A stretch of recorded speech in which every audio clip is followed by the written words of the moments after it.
to your initial point on the show, he is not playing the week before the Masters if he is not 100%. Yes, that maybe I'm wrong, but that's my hypothesis on the situation. Okay, fine. But we have to do this by making educated guesses because there's no injury reports and we don't know what they know. And that is a very appropriate, educated guess. A guy like him playing the week before the Masters. And he is one of the few in this field because his odds did slip because of the player's back injury that he's down to close to 30-1 to win the Masters. It wasn't just the back injury. It was the back injury compounded with the popularity of the pick that week. At Mayo Experience.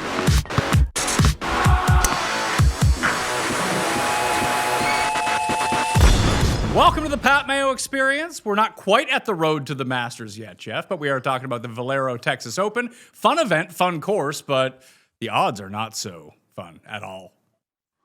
Yeah, the odds, saw them yesterday. I wasn't impressed by anything, but one little thing near the back end. I don't know. I don't think we've really had much luck here ever, Pat. Like the closest I've ever come to hitting a winner here was Charlie Hoffman hit like a 14-footer to clip Reed on the last hole. That's right. That's really the only time I've ever I looked at past winners today, and I don't even remember this place much other than the winners tell me it's flushers. Like guys who flush the ball win here. Yeah, and then Harmon last year in that terrible weather ended up holding on. Only 5 guys broke 70 on the weekend last year. So you probably don't want to look too much at what happened on the weekend a year ago, even though I think the cut was the lowest it's ever been. It was -1. It was the first time it was ever below par at TPC San Antonio, and then the weather hit on the weekend and guys just couldn't do anything whatsoever. So I would kind of I wouldn't throw it out because it looks like there is some like wind coming up, but not gusts up to 40 miles per hour like we saw a year ago. But I want to talk about the story of the week. It was the story that Gary Woodland ends up winning, obviously after the big interview we had during the Players and coming off of brain surgery 2 years ago. Fantastic story. I'm sure you were with me. I made one Gary Woodland wager last week. It was on first round leader. It was the only round he wasn't winning after because he was one shot back after the first round. So that was a lot of fun. We all circled around him. A ton of people hit him as an outright winner. He was a very obvious choice. And then we just looked at the number by the time we did the show and we're like, I don't like it so much anymore. Bad idea on our part. All around good guy, Gary Woodland. Right? I am wearing my Gary Woodland Sunday US Open garb, Pat.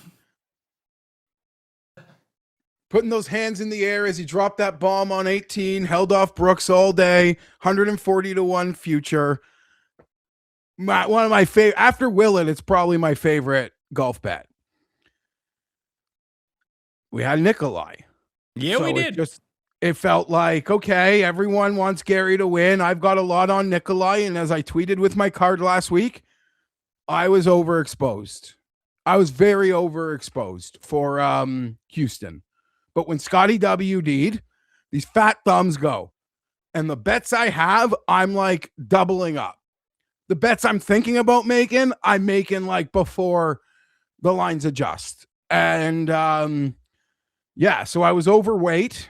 And in hindsight, I should have hedged more, but fuck me. It's about Gary. And that was amazing. That was great to see. He won by so much. It was over quickly, kind of, where he just, all right, Gary, let's enjoy this. It was almost like you couldn't, it's a Disney movie in and of itself. And we did bring him up on the show last week. But you know how we brought him up, Pat? We had acknowledged people were betting him. The best at this. I think Baroff bet him. I think I even said Baroff's betting him. I'm not. Trust Baroff.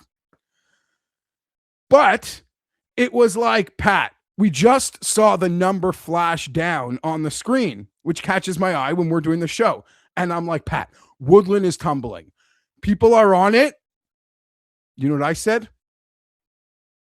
I'm not falling for it. I'm with you. I tweeted out a picture of the rabbit hole. It said the one thing that matters here is ball speed.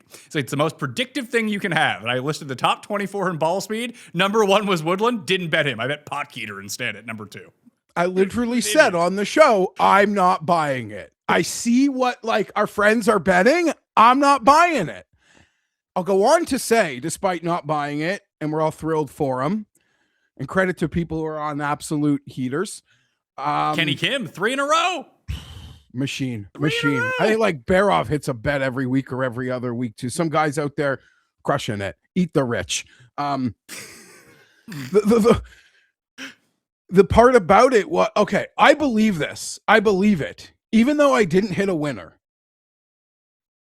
Houston is the easiest board to bet of the entire year. I 100% agree. It should be, and we'll probably be very underexposed just based on what the odds are right now, unless things critically reset for Valero. Houston should be one that all that money you lose on the players every single year, I'm talking to myself here, just save it for Houston and double your bet size, because directionally you're going to be close on like 3 guys. Like I had 2nd place, 6th place, 6th place, and then fucking Thorbjornsen, man. Did Scott end up T20ing or no? I know he got the hole in one, but I'm afraid to look. Pat, I had my worst. It was my worst Sunday of the year. Unlike you, welcome to Pat Mayo world of terrible Sundays. I was going to say, unlike you, I don't really suffer. I lose bets, but I don't suffer the Sunday heartbreak to the extent that you do. But it wasn't even heartbreak. But I just mean I had one prop in the week. It was like Scott T20. He tumbled. Thorbjornsen tumbles. I felt like you. I mean, Nikolai, Thorb, even Scott for a bit, Shooter Shan. Like, I'll build that Houston card the same, different players, but the same, like for life, and feel like I'm going to be swimming on Sunday. Adam Scott was T21. And he got a hole in one, so I can't even fucking complain. But he did. Well, he double bogeyed 17, and then he birdied 18. So he had the top 20, then double bogeyed 17. It was my work, like in terms of, it was a tough Sunday, but it was easy to get off the mat for Gary, who, we'll get there in a minute, Pat, but he's, I saw the funny, it's every, a lot of jokes on the internet, but he's sort of like the opposite of Tiger Woods, capping off the weekend. Well, we'll get to Tiger in a little bit. We got some news from the weekend, so we got some stuff to talk about, but this is how damaged my brain is going into Sunday.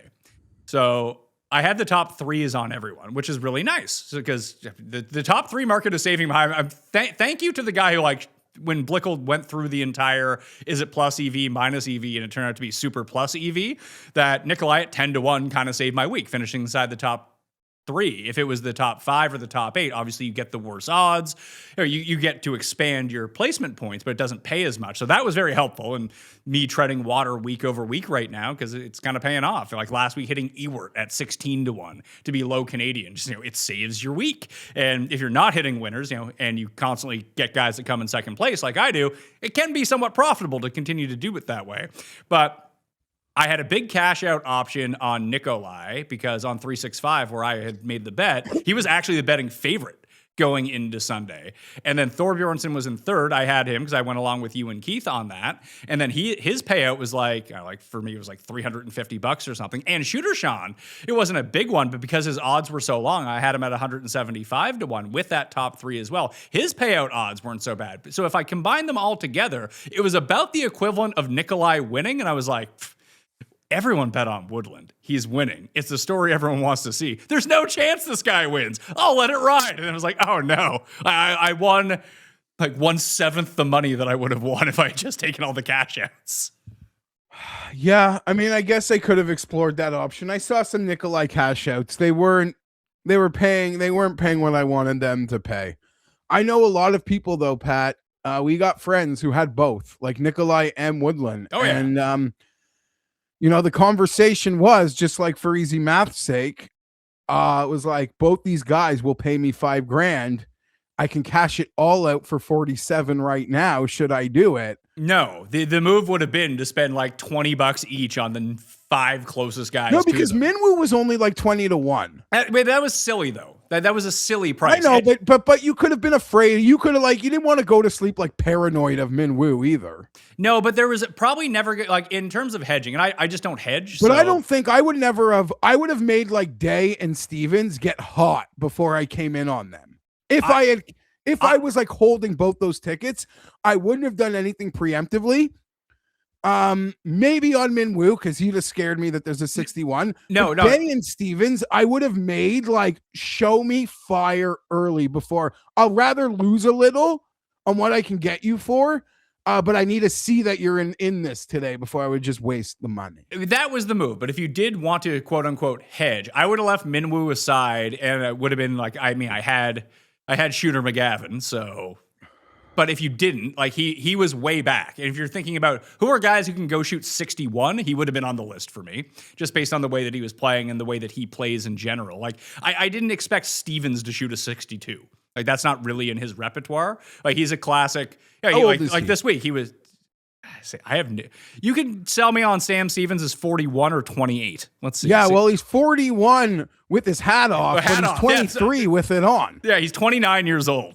So holy shit. But he's the king of like shooting 67, 65, like somewhere in that range. Like it's awesome to be when you like go bald as fuck at that age. It's nice to be the best golfer among your peers. Correct. And another nice week for C. I saw someone had Stevens on the card. He didn't even like blip on my radar. Ken Cooley might have had him, who hit Alex Fitzpatrick. A lot of people hit that. The brothers Fitz. At that course. Did you watch any of it? Dude. It's so fun. Okay, hear me out. Here's an idea. If we were back in Palm Beach, taking 1-lane roads, which we had to drive on, you know what I'm talking about, and we were back in TGL, you know what I'd say to do? Play the Indian Open course on TGL. Let's see the PGA Tour player. What's it called? DLF? Yeah. Let's bring that to TGL. How'd that go? I think it'd be great. The problem is you can't, like we've seen, it's so cool, the technology there. They can like raise the bunker. You can't like recreate even your bad lies. You can like, they've all manipulated it so they can like get good lies on TGL. Obviously, it's freaking semi-golf. They got to drop the ball in the rough patch. But yeah, DFL, TGL, collab. They say I'm not an ideas guy. Best idea you've ever had. I have a show coming out on Thursday. I spent all weekend producing this show. This is why I've once a year I try to do a big editing project.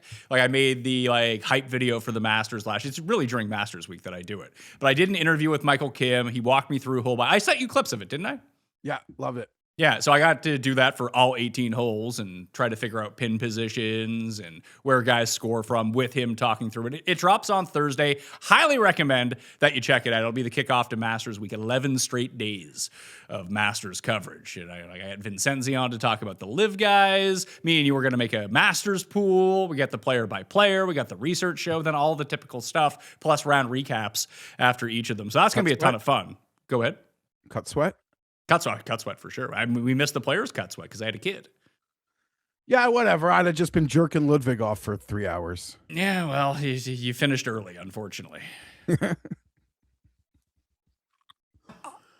Back to the cash out part. Just one sec. Oh, yeah. The reason that so in my warp brain, I just assumed Woodland wasn't going to win. Just because of if I had Woodland, he would have lost by 5 strokes.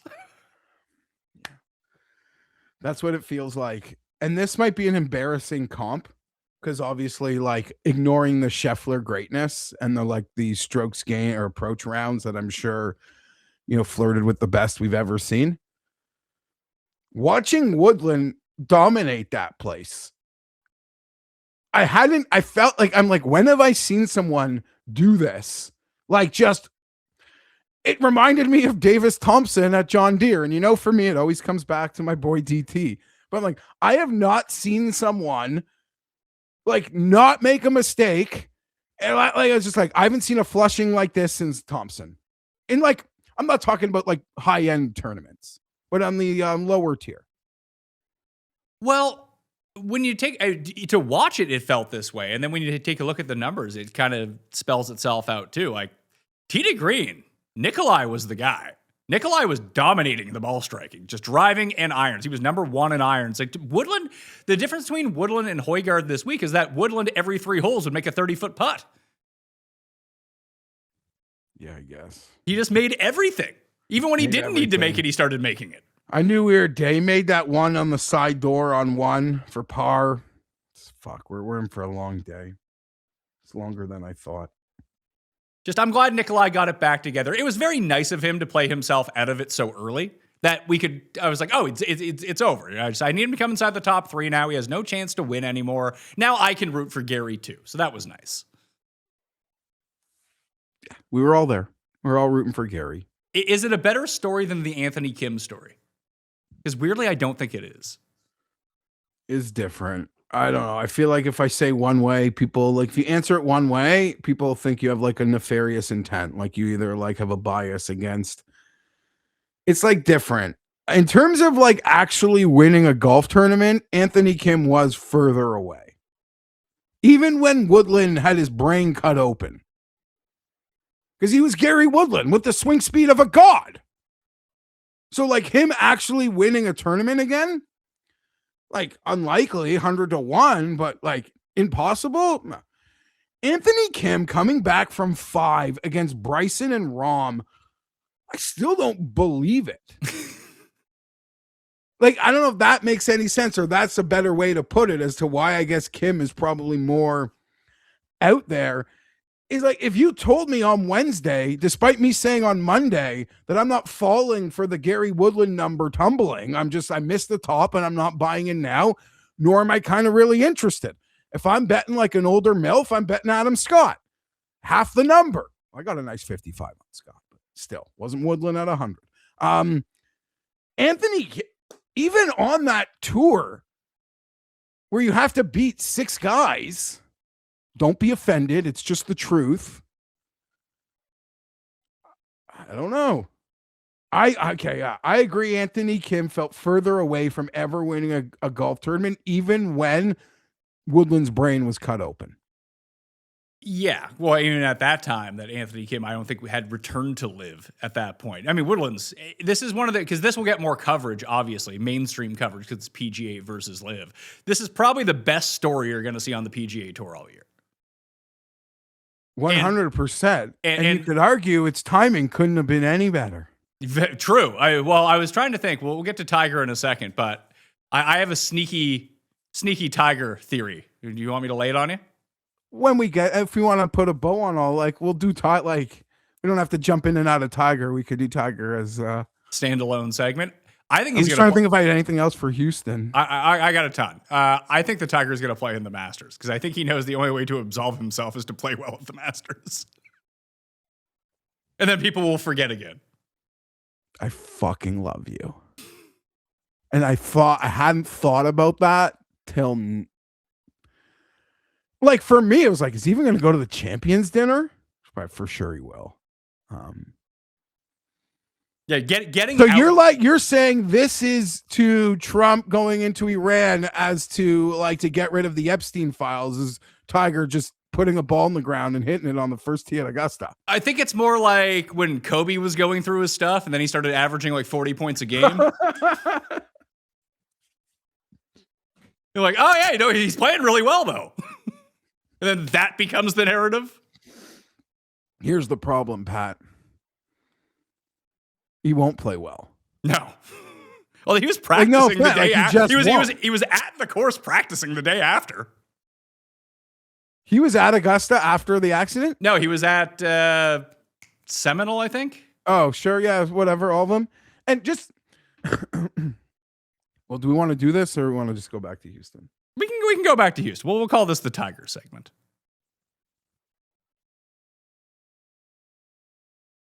Should we say what happened? Because it's disgusting. I didn't see you on the internet crying about it, though. No, are you gonna? I get why people want to protect Tiger. I mean, he's people's favorite golfer, especially of a generation, our generation. Like if you're 37 to 55, like Tiger's your guy. I want to protect Tiger the same way I want to protect classic McDonald's decor. Yes, it's not affecting my life. If he's going to go out and be a scumbag, he can be a scumbag. Like, that's what he's doing right now. Like, I don't understand what's going on with him. Obviously, he has some sort of problem. It doesn't seem to be alcohol related. It seems to be pharmaceutical related, which tracks. I mean, the guy has had, what, like 8 back surgeries. He probably, I mean, the amount of pain that he must be in all the time, but that's no excuse at the same time. Like, hire a fucking driver. It's not that hard. It's no excuse. And I would just say, Pat, do you remember? And we were on, shoot, I even forget where our hotel was. And it was nowhere near where Tiger was. But it was Singer Island. But Palm Beach Island, Singer Island, Jupiter Island, the roads are all very similar. And I don't know if you remember, like, the 5 minutes from immediately leaving the hotel before you sort of got to the main area where you had to cross a bridge back to the mainland in Palm Beach. Those are the roads. Like, he's probably made that pass like 100 times. And I'm not excusing it. I'm just saying, like, for context, you're behind like 40-year-old you're behind like 75-year-old rich women who are driving 40 miles an hour sometimes, and you want to be going like 65 on that road. I'm sorry, pal. Wait. Anyhow, I don't know. I have like so many thoughts on it, and one of my first thoughts was, I mean, the cops in California for sure let him off the hook. Like they never made him, right? I believe they covered up not alcohol, but they covered up whatever happened there too. Which I find is shocking, because I would have figured they would not have done that at Riviera, but they would have done that in Palm Beach, where he like lives. Yeah, you would think. Or the cops are just fucking done with this guy. That's probably what the case is. He is a menace to society. Well, if he is like crashed, what, 3 times now? I mean, what haven't we heard? What has been covered up to the point where we just didn't hear about it? That's what I mean. How, like, there's at least one and a half. What are the odds on things he's paid off? Like the car flip that he paid off, and he bumpers me, buddy. I'll take the picture. It's like catching the home run ball. Like, we're going in. There's one thing, and if Jared's gonna cut this, he's just got to cut the whole thing, because what I'm about to say at like 18 seconds could make me look horrible, but at 24 seconds might have more context. That's never a good lead-in. Anyone who commits a crime and gets caught should pay the penalty. Like, that I totally believe it. That being said, and I don't mean like it's admirable. Nothing is admirable about this. He still acts. I'm not giving Jared the bite he wants because I can't workshop it in my brain fast enough to make fun of me. But like Tiger Woods, like, I liked like rock stars and celebrities. How do I put this? Not that they should play by different rules, because if they do something and they get punished, it's their own fault. But I do like when they play by different rules. And that doesn't like exist much anymore. He should still pay the ultimate price. But like, you know, like rock stars can't be rock stars anymore. I see what you're trying to get at. Yeah, I'm not articulating it well, but there was like a time when we were both younger and alive that was probably past what it would have been even before us. But he still lives that like I'm the these 80s, 70s rock star, like, and I guess he should, because he's a fucking rock star. And that doesn't mean the law shouldn't come down on him to full extent. I have no sympathy for him. None whatsoever, other than, you know, he's in a lot of pain, but there's no excuse. You can get 2 buttons. You can get it. I'm not saying Tiger, take Uber, but like 2 buttons, I can have a high-end SUV at my fucking door in 12 minutes. The guy's worth $1 billion. He can just put someone on payroll to drive him around. Of course. Did you see the story that the Secret Service? Vincent Chase was able to do it with Turtle. You don't think Tiger can do it? Did you see the story that, like, before the accident, the Secret Service banned him from driving Trump's grandkids anywhere? No, I did not see that. Yeah, I don't know if that, yeah. It makes sense, right? Because they might know about we've got the official count of 3. They might know the real count. Well, and Trump even kind of alluded to the problems that Tiger was having. Not where I thought that the source on Tiger would have been Trump, but here we are.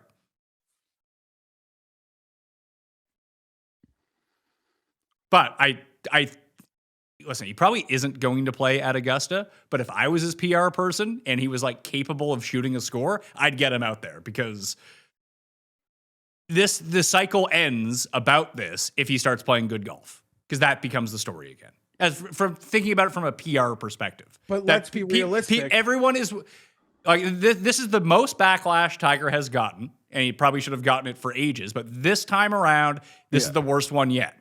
And he's been given a lot of grace every single time something like this has happened, but he hasn't been a competitive golfer. And I mean, we haven't even seen him play in like 18 months, 2 years, Pat, whatever. And I'm trying to like get in the head of like these dudes like 10 years younger than us who want to cry about it.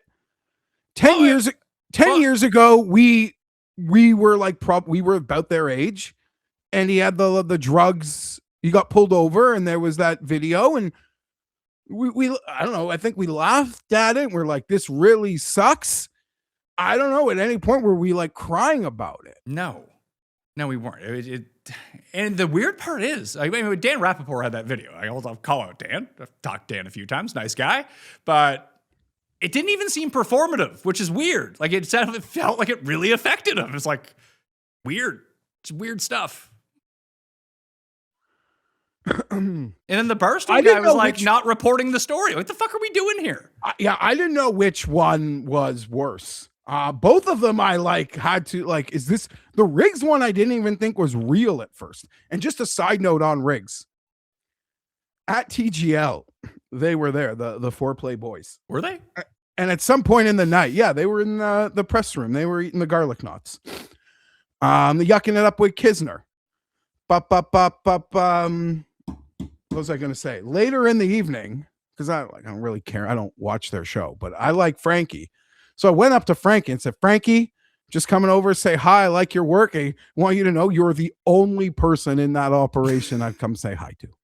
Like, I pretty much told him I think Riggs a fucking goober. And he laughed. He didn't, I don't know. Wasn't going to waste his time defending Riggs to me, but he just, it was said without saying that, yeah, we were on the same wavelength. I don't understand. The Riggs one might be worse than the Tiger one, or the Rappaport one. But that's subjective. That's to each their own. And I don't know. There was a lot of performative, in my opinion, in the Rappaport thing. I just don't know if he's that good of an actor. Yeah, well, I didn't say it was good acting, but it was more like grade 7 junior high drama class. Do you think that he could have played the candle like you did in Beauty and the Beast? Cogsworth, Pat, he has a name. I would play a better Cogsworth. I'd play a better Cogsworth than Rapp. But yeah, this just really sucks. And you're right, it doesn't take like much to know. Like, we could see the free passes instantly for Tiger. Yeah, but this one isn't. This one's not gonna get the free pass. And I mean, obviously, like, society has changed a bit. We don't like glad hand DUIs. Yeah, well, certainly not glad handing that, but I mean, there's just so many. We all want to have so much grace for him. Yes, I but agree. The grace, he is, even his big, like, we love Tiger Woods as much as anybody, but he has exhausted our grace. He has, but if he played well at the Masters, you'd be rooting for him. And I think that 99%, I think that 99.9% of people, even people who are pissed off and done with him right now, they'd be sucked back in. Well, yeah, and the human interest story of him playing the Masters alone. But here's the problem. In a perfect world, you're right. And he probably wishes it was 14 years ago, 10 years ago, where he could just change the story by playing like Tiger. If he went and actually played and is like hobbling and you could see the walk stressing, it'll be worse. Like, the media, Like, that's not going to help anything. That's not going to help anything. So do you think he's going to be at the champions dinner? I think so. Yeah. If he goes to the champions dinner, I would guess that he's probably going to play. It's either he's there to play or he's not going to be there, would be my guess. I can't remember in the troubled times. Would he be at the dinner when he wasn't playing? Don't even I feel remember. like he was. I think he wasn't at the dinner when he flipped the car in California because he was not at that dinner. That I know. Okay. Anything else on Tiger?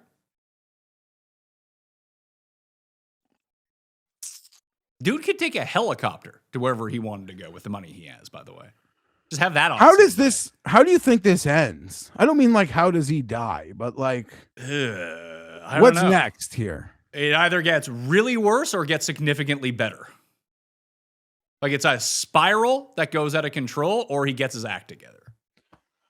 Yeah, just like, I don't know. He's 10 minutes late for like his daughter's volleyball game. Like, you have no idea.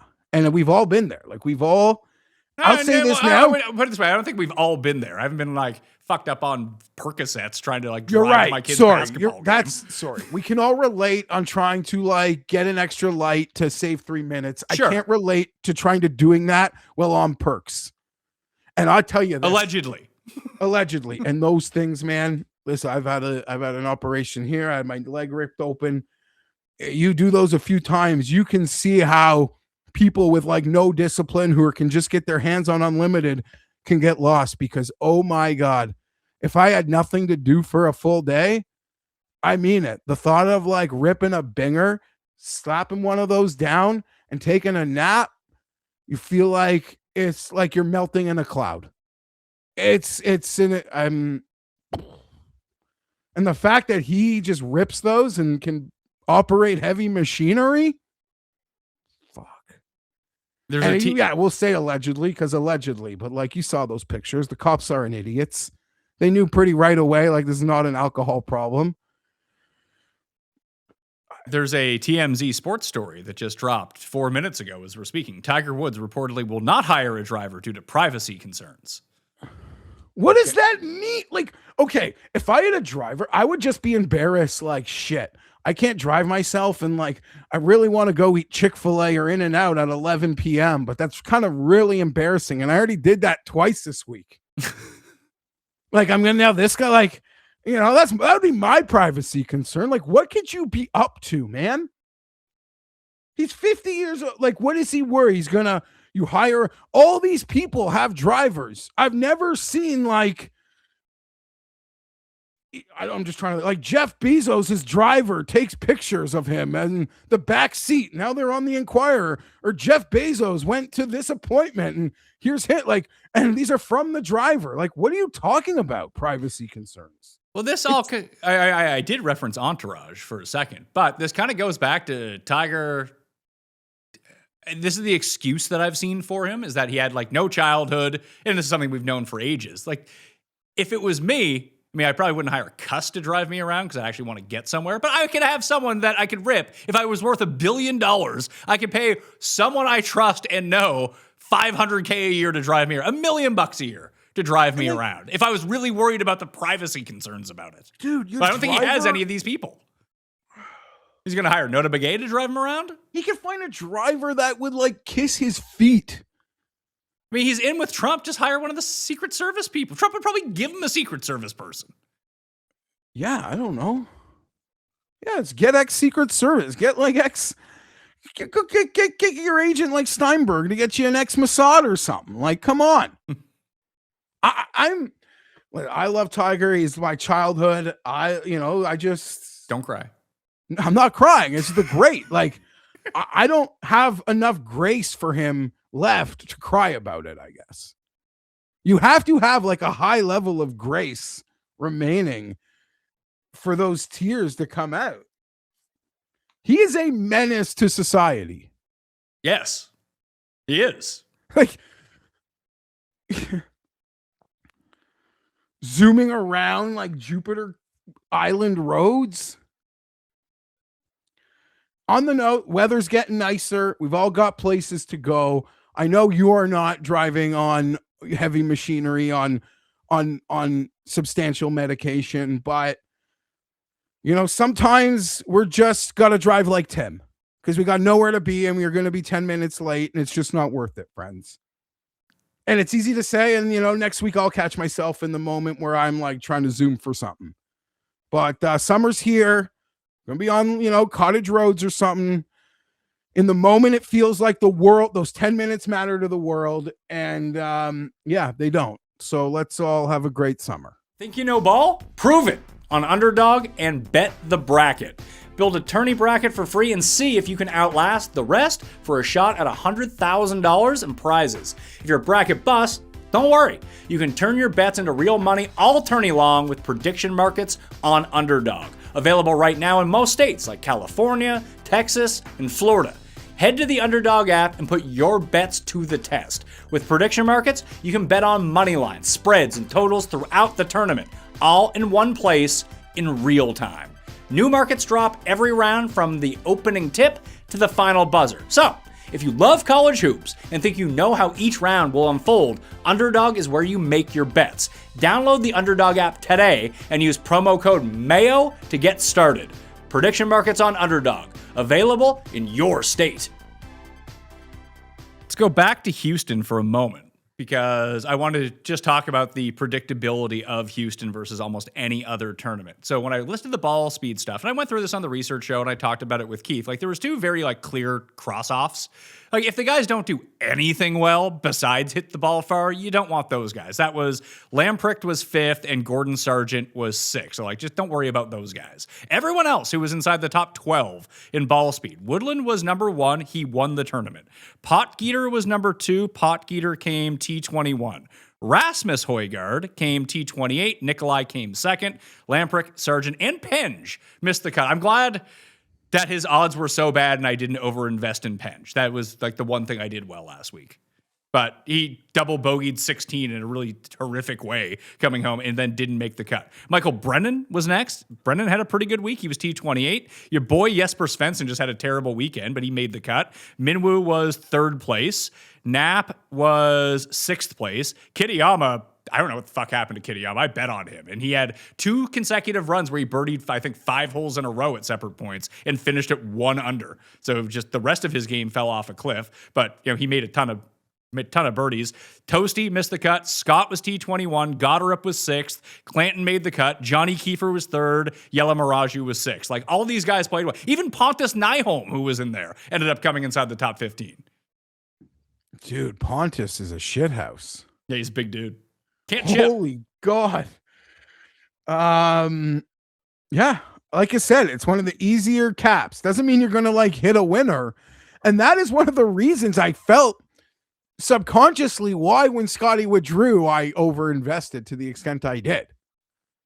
I'm going to rip this thing. And in hindsight, I had an opportunity to get out of the overinvestment.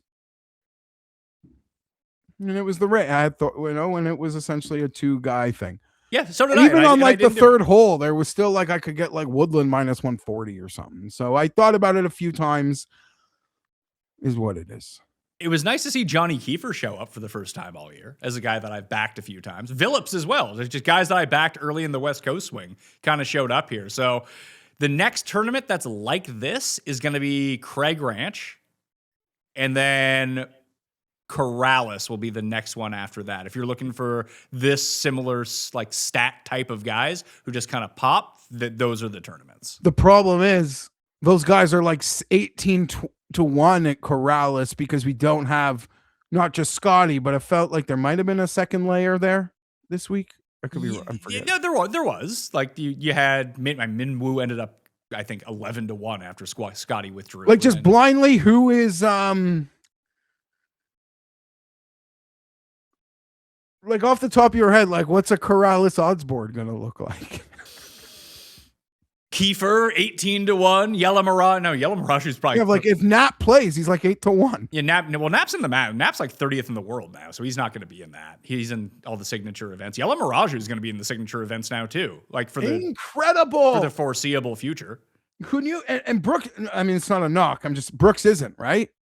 Let me see. Brooks hasn't gotten to signature yet. I think he might be in the swing 5 right now. Let's see. Good. He is not. Oh, Yellow okay, Mirage. I'm just Yellow Mirage's in the next 10, so he's just like in for the moment. excuse me. Where is Brooks? Brooks is. Your Mirage won 900K at the Players, and what did he win yesterday? Like, I don't know. The guy's made like a career's worth of money here in 2 weeks for a guy who was scumming it on the Canadian tour for a while. he just looks like a flusher, though. Shooter McGavin. Let's see. There's an actual Brooks note in here. The top 5 FedEx Cup points earners in the Puerto Rico, Valspar, and Houston Valero Texas Open will earn spots into the Heritage. As a part of the returning member program, should Brooks finish inside the top 5 of the Aon swing, the number 6 player would also get in as well. Okay, that's interesting.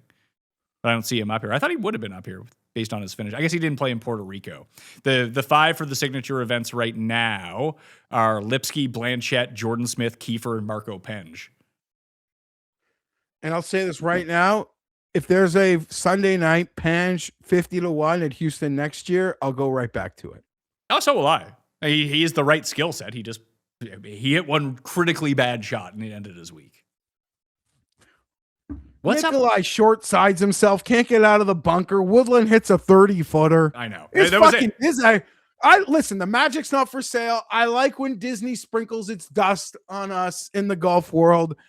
I'll be honest, after that, Pat, I turned it off until like closer to the end. Me too. I did I tuned back in on 16. Yeah, like I love Gary. I'm gonna watch Gary, but like right now I'm a little golf sad because the big ticket. It was a big ticket. I overexposed. I would have paid a lot. Whoo, could have paid for summer camps. Ooh, the whole work. I got ahead of myself. And all through Florida, the leader just collapsed. So I'm like, he'll give her. And yeah, no, there's not enough danger. Or although 16 and 17, you could guys did hit it into the water. The chances of hitting it into the water 2 times in a row just are not very likely, and that's what needed to happen.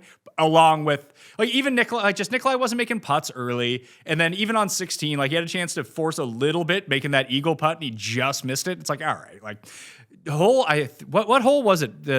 Is it number 7, that par 3 that Nikolai couldn't get it up and down? That hole screwed me all week because Woodland was going to be first round leader, but he also hit it into that bunker on Thursday and couldn't get it up and down for par. And that was frustrating because that was right off a birdie, right? So we got it back to 1. It's like, it's go time or 2, whatever it was. But no, that sucks.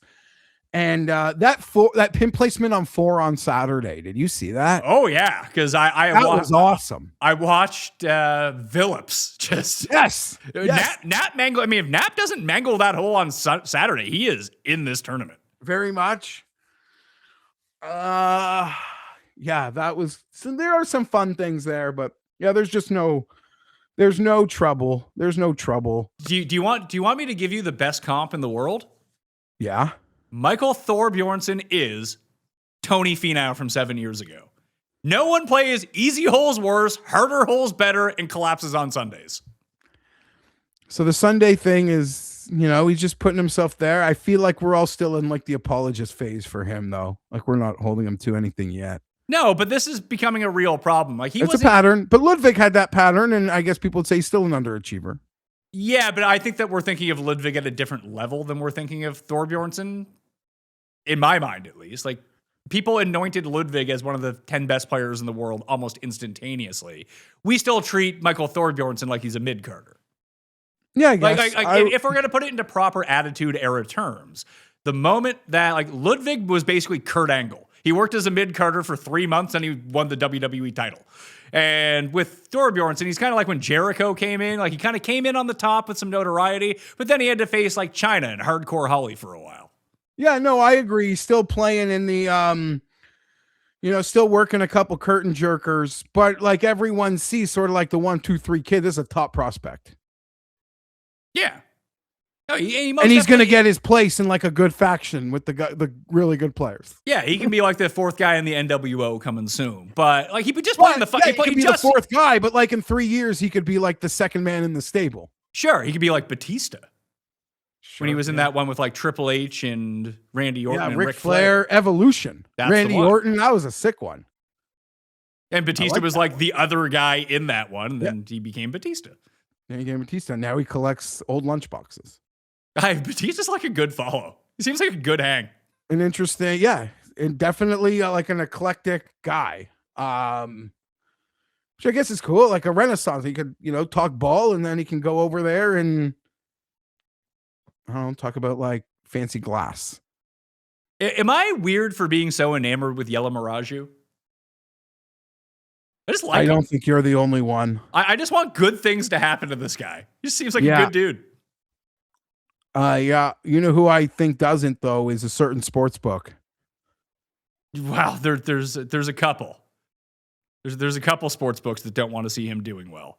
Yeah, well, DraftKings posted that 140. I even made mention of it. Like all these odds suck except for Yellow Miraju's, which will be half of these odds or worse by the time Monday comes around.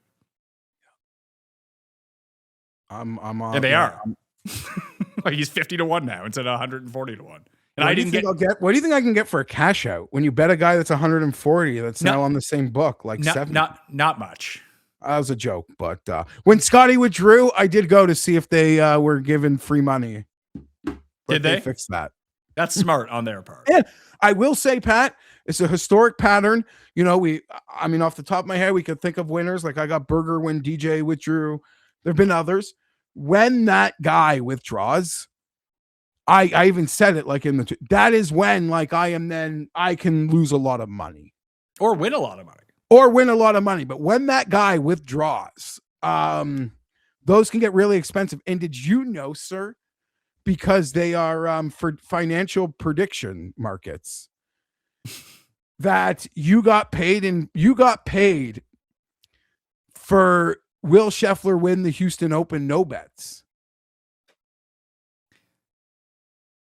What do you mean? Like how those got paid out?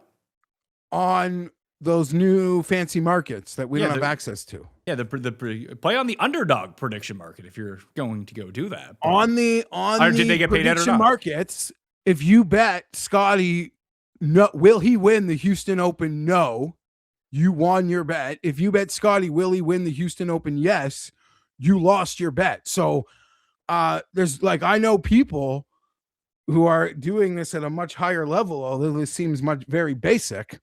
They're certainly not on a dentist appointment in the middle of the day because, God forbid they'd miss something like this. Scheffler withdraws. They're just getting free money on the PM. It's pretty good. Pretty good. Also, these PMs are crazy. There's a dude, someone showed me, someone had like thousands of dollars on Neiman to win the Masters at 100-1 still sitting there. That doesn't seem like a good bet considering he's not playing in the Masters. No, but people filled the bet. Can I bet no, he's not going to win the Masters? You could have if you were like paying attention on those markets, but people filled that idiot's bet. Interesting. And it wasn't me. I wasn't the buyer or the seller. But I would have bet Neiman at 100-1 to win the Masters. Hypothetical. Would have. I don't know what there is. I don't know what there is now. Do we talk about Nikolai for a moment? He just hit every 10-footer and 8-footer, and then on Sunday he missed 2 early, and then Gary hit everything. Like, what are we talking about? Yeah, like, are you worried that just the Sunday performance? I don't worry. Okay. I don't worry. I think golf is so hard. The real math on those 8-foot putts, you hit everything for 2 straight days, and then all of a sudden the first one doesn't go. Like, I've watched enough golf. I'm not worried. I don't worry about any of them. I know because like Jordan Spieth won majors quickly, we have expectations for young players. I don't. They can lollygag their way to figuring it out. I am in zero rush. If anything, I would make the case that both the Højgaards in some ways have and I'm not maybe even talking about the people who listen to our show, but like in the general golf public, I feel like they're sort of underrated for like their age and like where they are on the, like, if you ranked every golfer under like a certain age, how high I feel like they would perform. Well, if we did 25 and under best golfers in the world right now, like where do you think they fall? See, you kind of put me on the spot because I don't have like the list in front of me. Like Ludwig's not even 25, right? He's older. Is he? Yeah. Ludwig He's like Joe Burrow. Yeah, Ludwig is 26, so he would not qualify. So he was like Joe Burrow, like so who was like 4 years older than Tua and Herbert. Not actually, but is it Shooter McGavin? Is he number one? No, I hope so. Like I hope he is even. You know what would be amazing, Pat? If we are still talking about him, like when we get to Minnesota. That'd be awesome. Yeah. Like that means like, holy shit, this guy's going to be maybe around next year too. Like to have a young Canadian golfer who's any good is it's electrifying. This hasn't happened in ages. Like Connors is the closest we have. And Connors is like the most boring golfer to root for. He's not playing this week, by the way. What's he doing? Why isn't he playing at the tournament he wins at? He's going to try to win a tournament he doesn't win at, I guess is my response. You know, the tournament where he's going to be in the mix and then miss like 3-putt the first hole from 23 feet. So if we're doing the like under 25 and under right now, like Akshay has got to be number one, doesn't he? Yeah. Because Goddard's so 26. Yeah, Akshay's 24. Goddard's 26, so he doesn't qualify for this. It's like Akshay. How old are the Højgaards? 24? Yeah, they're 24. No, sorry, they're 25. So they're 25 and under. They still qualify for this. So you have both the Højgaards. Clanton. We're going PGA Tour or worldwide? Because David Puig would be on my list. Yeah, Ballister would probably be on the list too.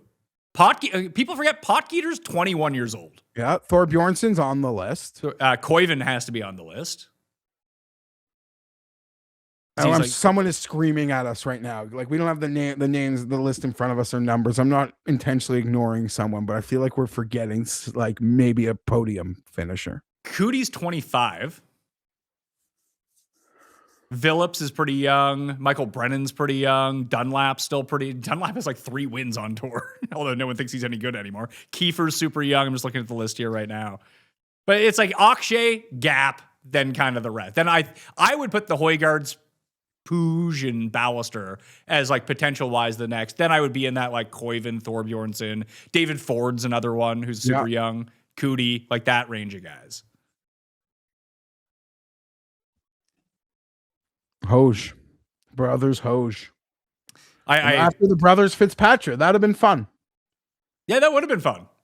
But Gary's more fun and more special and like better story.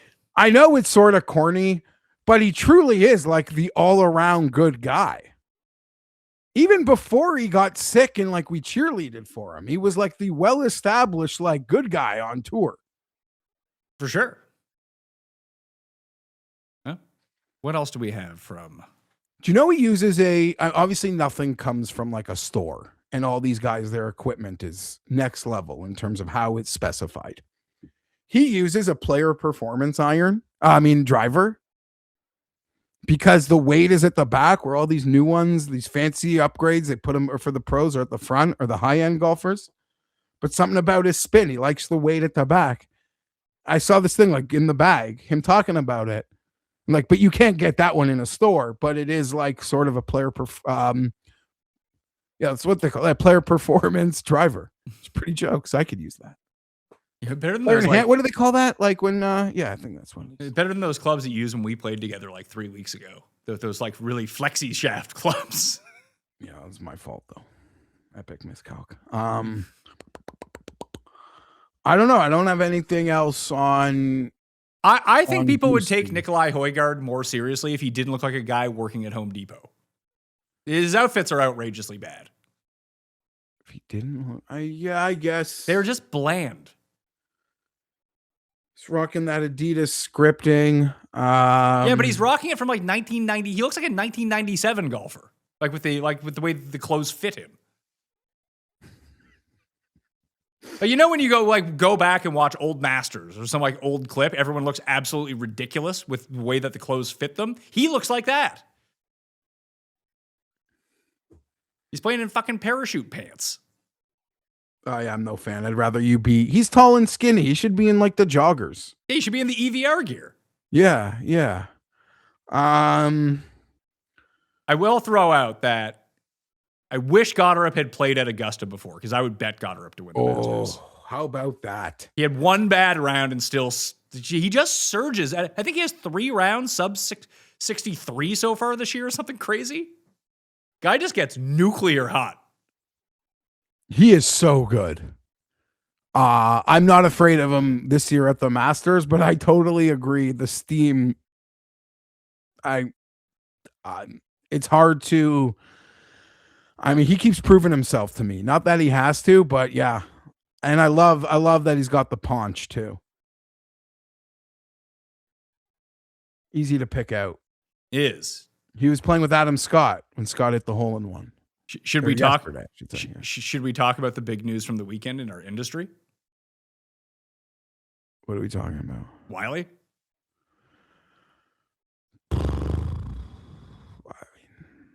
Matt has always been like very kind and gracious to me. I could see how, like, you know, people can rub people the wrong way. He got caught up in something. That's what I kind of wanted to talk about, is that, so if people didn't see what happened, apparently, allegedly, reneged on a like $600,000 bet on the Trump popular vote, or just Trump winning the election, whatever it was. He didn't pay out, but which is, I mean, if there's one spot to not do that, the gambling industry is probably not the spot you want to be doing that in, because your reputation is now ruined forever. You can't really do anything else. But I mean, I hope he's doing all right, because I can see the fallout from this being very bad for him, like personally. So I hope that he's doing well. I hope that he finds a way. I mean, I had some tax problems, Jeff. I had to my mortgage was coming up. I had to redo my mortgage in order to get some money to be able to move around and access some cash. That's what I had to do. But I can see where getting in, I've seen it to happen to a bunch of people, and I'm glad it hasn't happened to us, that you get in over your skis making bets in this industry with people who have a ton of money, or this is what they do. Like they bet. Like Pizzola would probably be a good person to talk about this with, but like, you try to seem like a big man by betting a lot of money. And we don't really talk about gambling problems, because we're all just here. We're talking about gambling. We're gambling every single week. But there are people that get way in over their skis and bet with money that they don't have. And this is what happens. I mean, like you, firstly, I hope he's doing, I hope he's doing well. Like I said, like he helped me out in the past. So it's hard for me to not have, you know, some grace for him as he's going through a tough time and got in over his head. The internet, you know, over the last 10 years, it's been a very polarizing thing, and people picking sides. And obviously, like, I don't know what I'm trying to say, other than I don't even know how, like, you can make that sort of bet on the internet with a stranger. Like, even if you win that bet, like, someone's going to wire me $500,000. I just don't even. Well, I think the bet's not real, because it's real. I think the bet's not. I'm not saying he didn't agree to it, but I'm not even saying it's an excuse. It just doesn't feel like real. Yeah, because I wouldn't fathom trying to do that. But if you're trying to keep up with the Joneses and I always felt like the perception was that there was a lot of money going around and that this wouldn't be a problem for him. But guess it was. Hold on a second, though. There could still be money going. He could still have a lot of money and be choosing not to pay a $500,000. Well, that's, I mean, that is, listen, I'm not advocating not paying someone on a bet. I find that to be ridiculous. If you make the bet, you pay the money. That's how it works. But especially to do it in this industry, obviously, especially being a big investor in one of the tout sites that are around in one of the companies, like, this is the end of you in this bit. Like, that's it. You're over. You're done.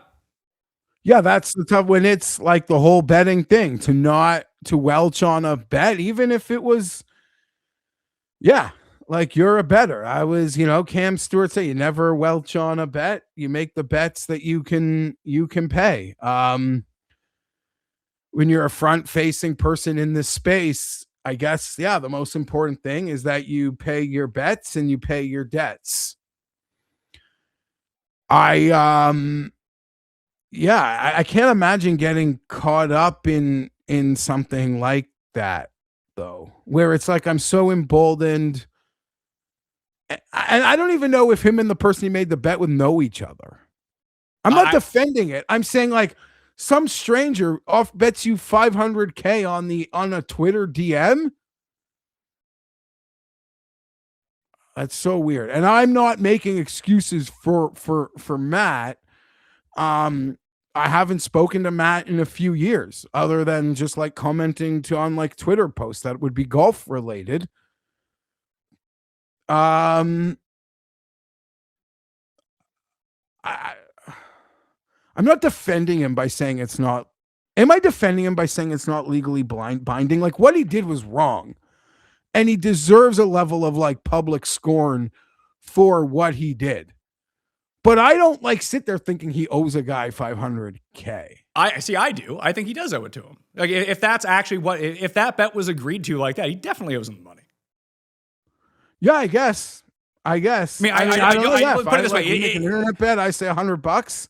Yeah, like if he was brought to court over it, I don't think it would hold. But this is, I mean, word of mouth and reputation in this industry is all you have. That is binding. I don't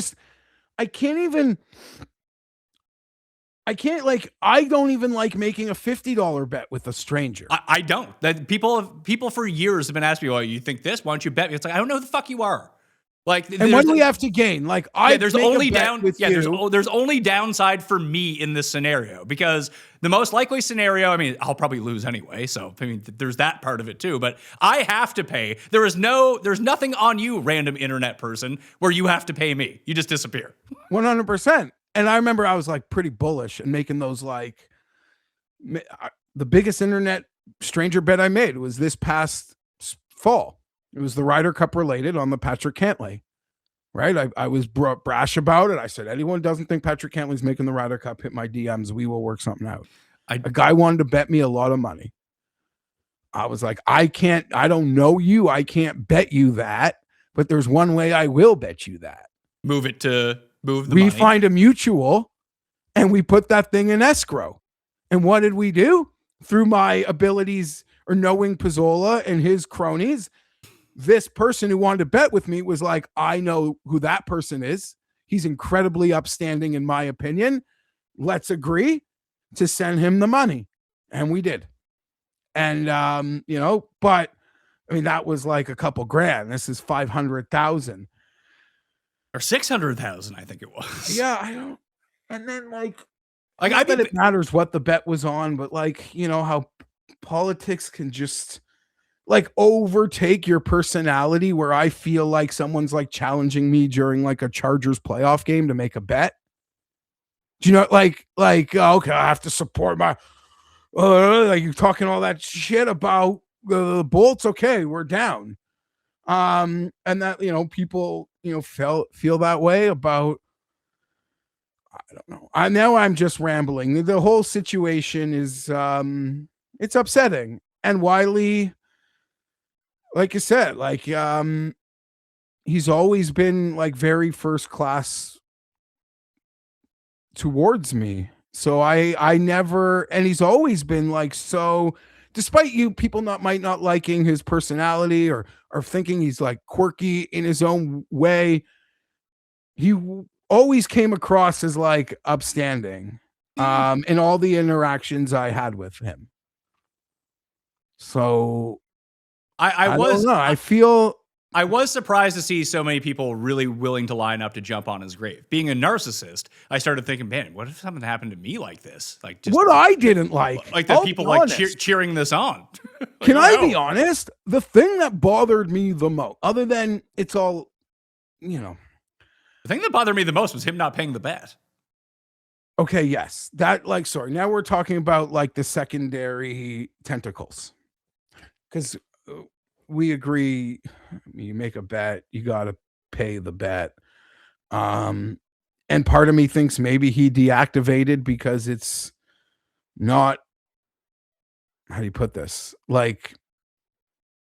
it's not binding, so it's like I'm going to deactivate instead of being made fun of or having to pay someone that much money.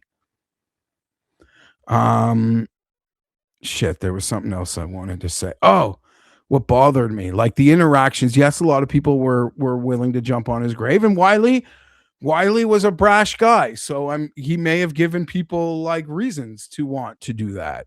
In the way that he carried himself at times. I'm just saying that's maybe why people felt how they felt. But of all the comments that I did not like the most, and I saw it like more than once, Pat, people like Baroff's next. Baroff What wouldn't the do fuck? this. What does that mean? Like I didn't like, just in terms of like, even if like who cares what they think politically? I mean, Baroff and Wiley, like their personalities are night and day.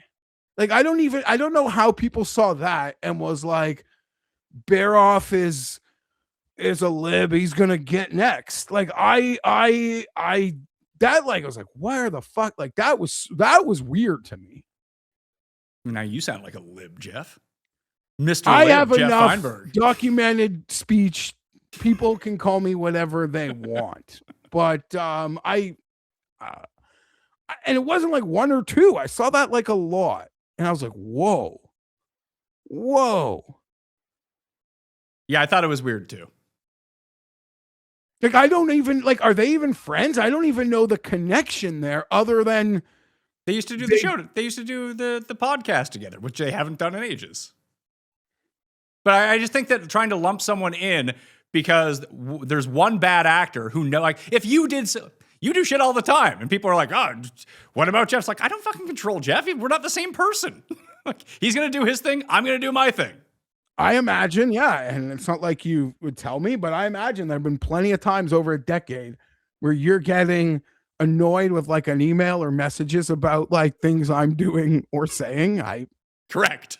I'm self-aware enough to know I have probably put you and other people in that position, but I don't know. That comes with doing content with me. That I completely agree, but to lump one within another, I think it's unfair.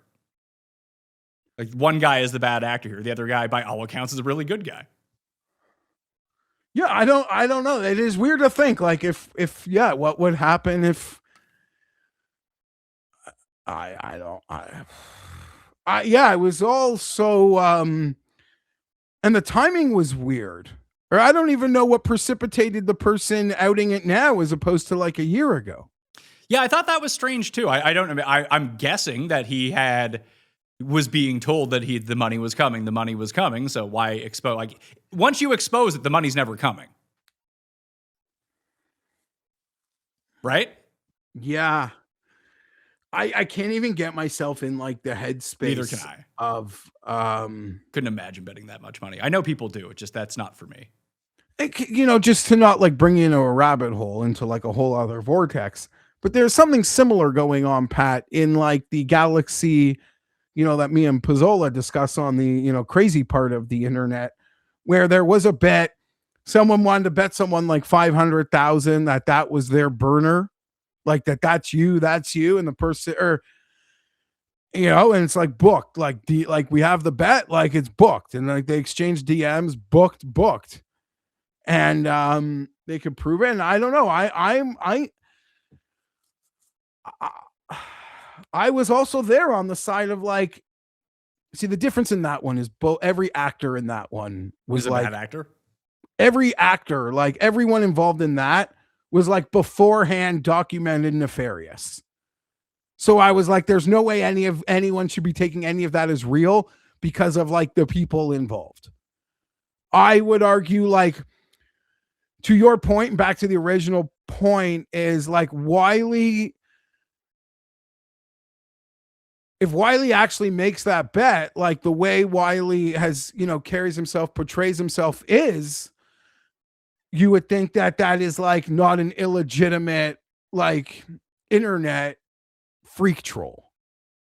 Yeah. Usually when people put their face and their real name up on the internet, You get afforded a certain amount of credibility versus random fake name weird screenshot.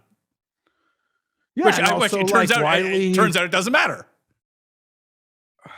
I'd be fucking pissed if I was that guy, by the way, who didn't get paid. Be losing it. Wouldn't you think the bet is so big that, like, wouldn't we need a bet a number that's like realistic?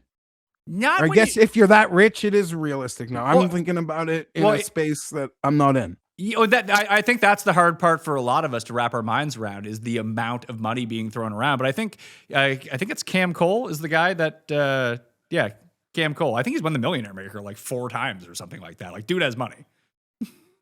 Like The other part of this. From his end, I don't think it was going to be a problem to pay. To Cam, this is a PSA to everyone out there.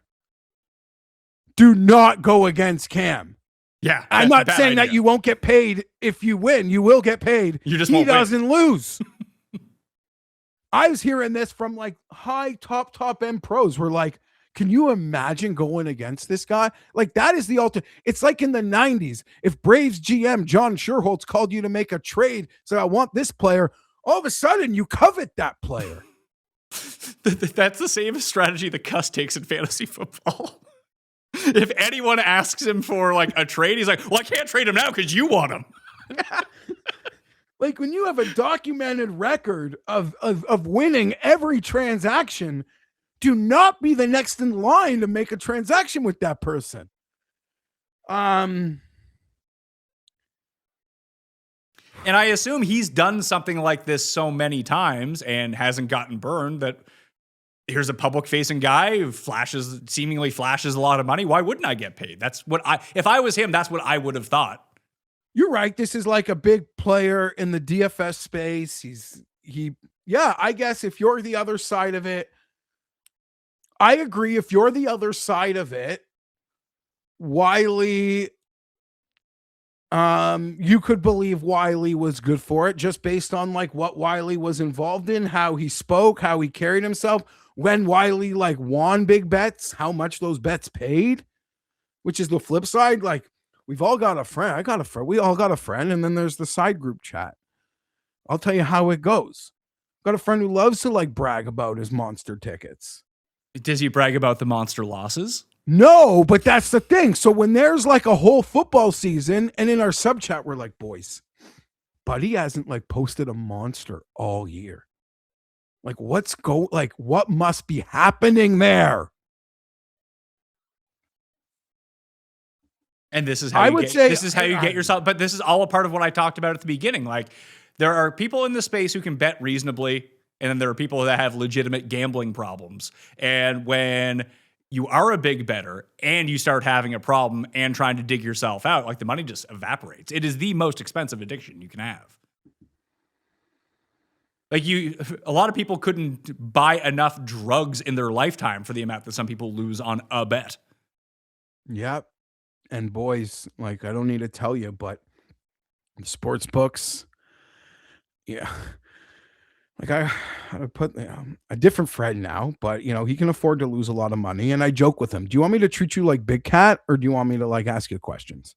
And by that, I mean, like, you make so much money that like, I'm pretty sure you can swallow a lot of this. It's like Barkley, Charles Barkley. Yeah, or like in Big Cat's case, like, you don't know, like, he works for draft, like, it's a whole thing, but like, he's making like X a podcast where like, okay, like, you lose that gambling. When are you doing 2 more podcasts this week?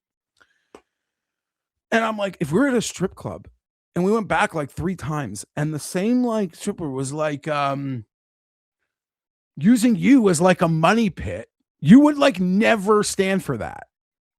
You would just be like, no, she's not getting the best of me. But when it comes to like a sports book, they'll just let them get the best. They'll just let them rape them. No pun intended. And it's dangerous. And friends, like, we know it. If you're watching this, you bet. The sports books, they have no interest in this. Like, I go buy a mattress, I go buy a car. They want to give me some great service. They want me leaving happy, where in like 4 years, they want me coming back to buy more, or when my kid needs something, I'm coming back to you. The sportsbook doesn't want any sort of give and take. They either want to ban you because you've proven to them you will not lose everything, or they want you broke. There is no middle ground. And I know this is a deviation of the topic we're on, and unfortunately it took me like way too long to learn this. I'm in my 40s now. I wish I learned it earlier. I wish I did. Because I was 20 and I was in college and I watched ball. I know ball. Okay, man. I watch every game. I know ball. You can't. They're so good. Fuck. Is this when's the last person from the space that this happened? Well, there was a guy that I had on probably 10 years ago. Do you remember No Chalk DFS? And then he got arrested by the FBI for something in conjunction with the Arena Football League. Remember that guy? So blurry. I'm supposed to remember Empire Maker. What did he do again? I think that he also welched on a bet. I think. I don't honestly remember. I just remember he was a big time like DFS player. But we've seen a lot of these big time. That's why I have so much respect for Tambo, because Tambo, he plays what he plays and he plays a lot, but his ability to be sustainable at it and not. I mean, I'm sure it's happened to everyone, especially in DFS. Like once you get a big hit, you end up just losing 30% of that money back the next week because you think you're like, how can I lose now? Let me play bigger. But he has a good sense. John Breslin, who's on the football show that I do, he's another one. They play what they play every week. They don't play in or out of their limits. If they'll take weeks off, they have to. They seem to do it sensibly. Obviously, I don't have full financial details on them, but publicly you can see what they're playing every single week and they're pretty transparent about it. But I've seen other guys, they'll go on just absolute nuclear runs, win a Millionaire Maker. 2 years later, they have no money left. This might be a really, this doesn't make it any better for Wiley, but just thinking through it, I do think in the range of outcomes, it's definitely possible that he can absolutely pay the bet. Maybe. But the cost benefit analysis is I'll just leave the internet instead of paying the bet. Yeah. But I mean, do you want to start getting into you owe someone $500,000? I don't know. But here's the thing. What would you do? What would you do to claim your $600,000? But here's the thing, Pat. Even the person who makes the bet and wins the bet and doesn't get paid. I'm not saying this is right, but you have to know, that's definitely in the the way higher range of outcomes to how this thing is going to play out. You don't know this person, actually, you don't know where they live. It's not legally binding. You have no actual recourse in these situations. And I'm sure this guy, the winner of the bet, he wins so many bets that in his breakdown, in his own cost benefit analysis, I speak about this with Pizzola. To be there, you have to have a whole infrastructure. There's people running for you. The amount that they don't get paid, that people steal the money that they owe back to Raw because you were a runner, that's all worked in. And they still win so much. They factor in, I'm going to get screwed out of X this year. It is still so much worth it for me to be in this endeavor. It's like stealing at grocery stores. It's factored into the price. Oh, sure. You're everything's 6 cents higher because people every 1 in 8 person takes one for free. Maybe, sure. 1 in 8. I guess I never thought of it like that. Yeah, I'm sure that listen, I just kind of brought this up to talk to you about. I didn't expect we to talk about it for half an hour, but I think it's worth discussing because bad actors in this space, they make all of us. It hurts our industry, and this is my livelihood doing this show, working in this industry, and I don't want negative feedback coming on just any of the content as a whole. This is a bad look for everybody. Yeah. Even if you have no involvement. I'll just be transparent with you. What do you do when someone has been incredibly generous or helped you out in a situation? I don't And know. then, like, that person is in like a really big bind, and everyone is like piling on. Like, obviously, I see why, and the scorn is that's we're on the internet. Like, that is the currency, right? Your reputation, and people believing you, and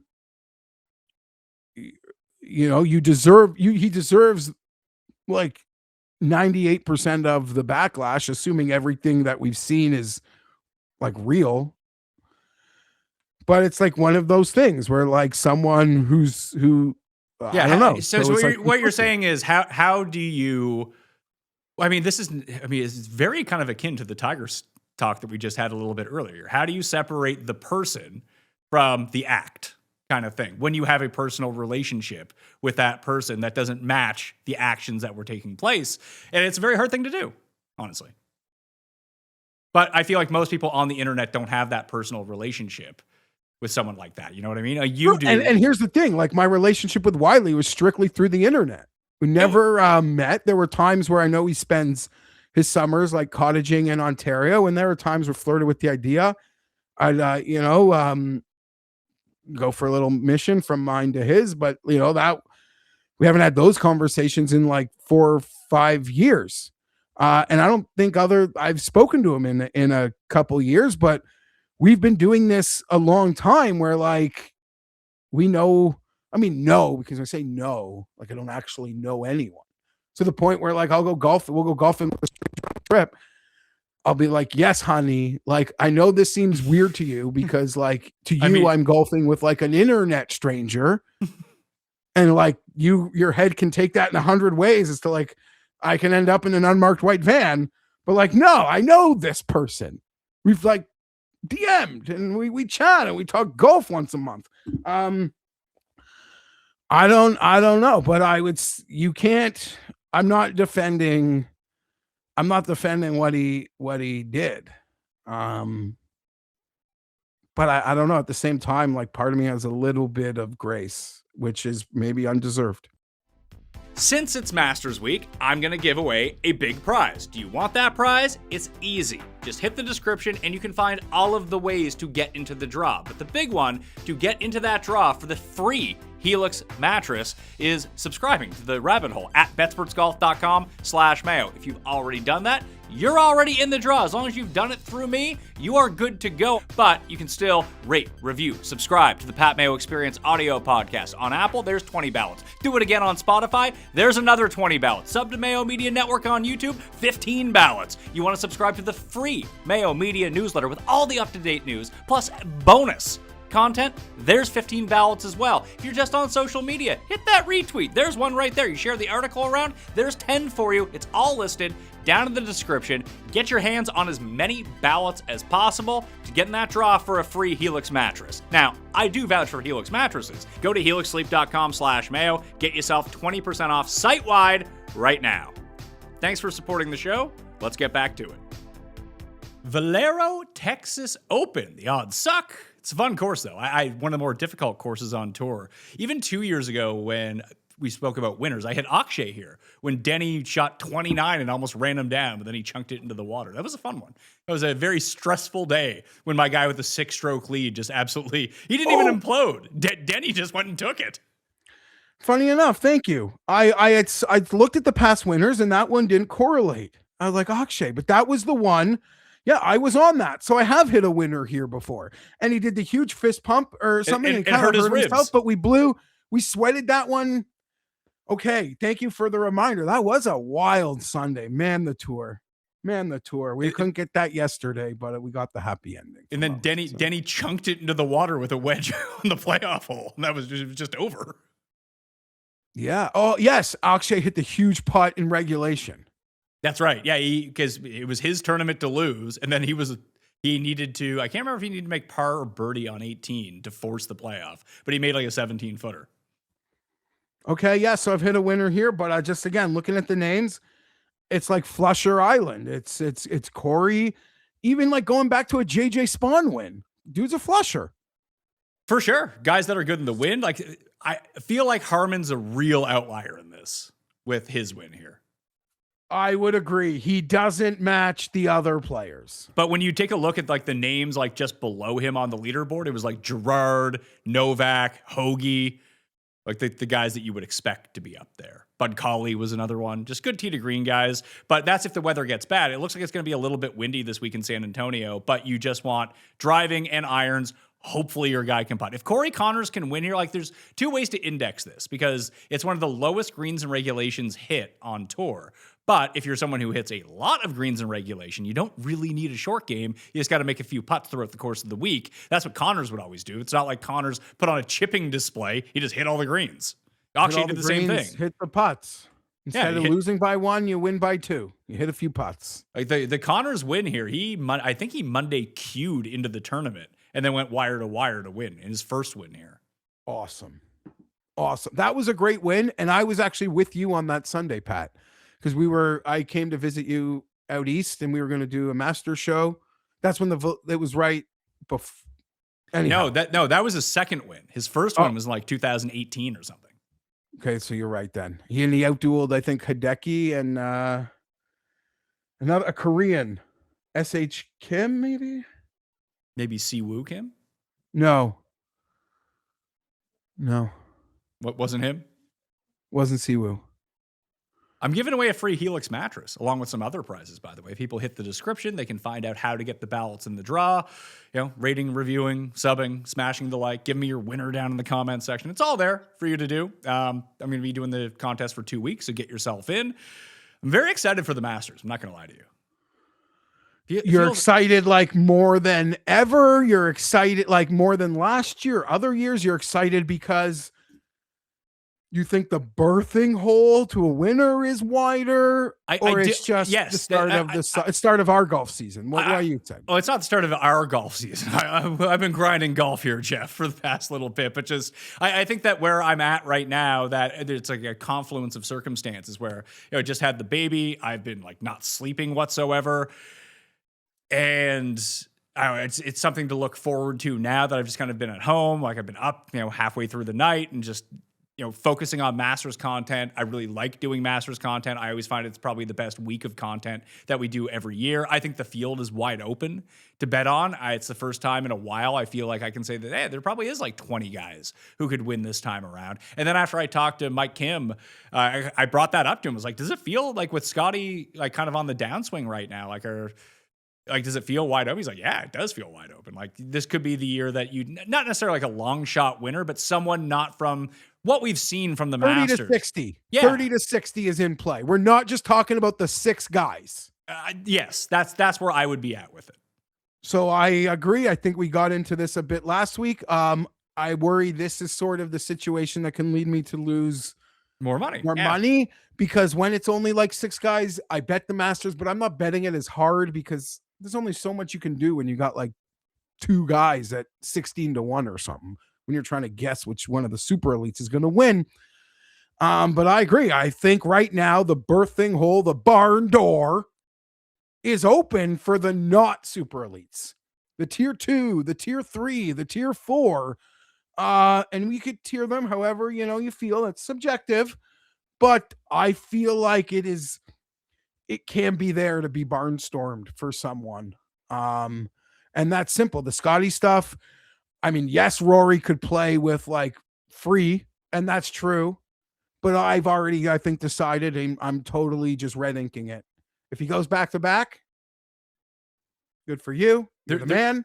I'm not betting on him to go back to back. There's one guy. There's one guy. I've started the trends article. There's one guy that fits every trend, basically. Xander or Rahm? Who? It's Xander. Yeah, I could see it. And last year I bet him at the Masters because he tricked me at the Valspar. Yeah, me too. I did the same thing with you. Yeah, so we all, Xander, you got 25 to 1, 22 to 1. Like, he's striping it. He's come second here before. Like, this is it. He's a big game hunter. But yes, it's hard to look at the top players and just removing the 2 live bodies and think Xander isn't the one maybe most primed of the tier 2.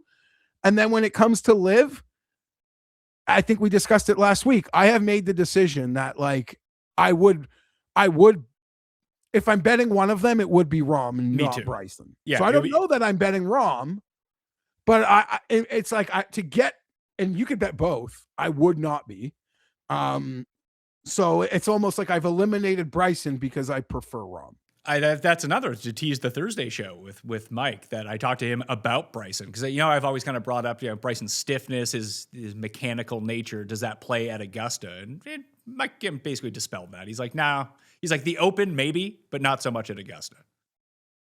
He's like, he's been there enough too, where he might have picked up on some things. True. So the Valero odds, we get to the very top of the board. Ludwig, your boy, is the favorite this week. He's tied with Tommy at the top of the board. All odds powered by coolbet.com. If you're in Canada, outside of Ontario, hit the description, get yourself a bonus. I'll have boosts up there all week long. Kirk Kitayama was a loser boost last week. And I had a head-to-head parlay, and 2 of the 3 hit, and the one that I put the big money on, of course, the one guy who wasn't high in ball speed who played well last week was Bezaden out. And of course, Matty Schmidt shot like 20 over on the weekend somehow. I don't know how that happened. But hey, you lose some money, you get back on the horse, you're good to go, as long as you pay your bets.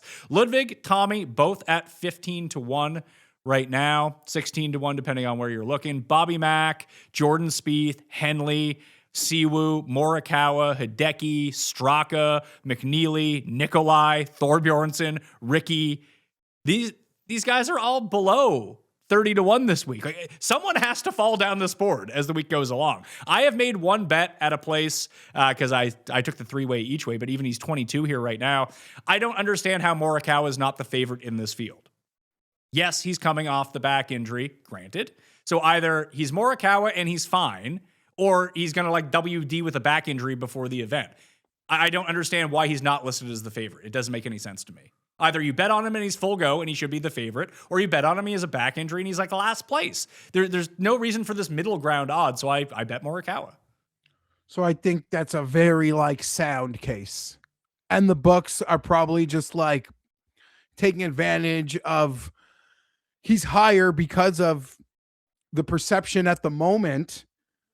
But when you lay out the case, it makes great sense. I can't really argue it. A healthy Morikawa is probably the favorite in this field. And he is the only other one besides Xander on that Masters list that kind of checks every box. He actually checks more boxes than. Yeah, and I would say, because everything that happens, like Pat, it's like when anything happens in football, anything, my first connection, my first thought literally is always, how does this impact the Chargers?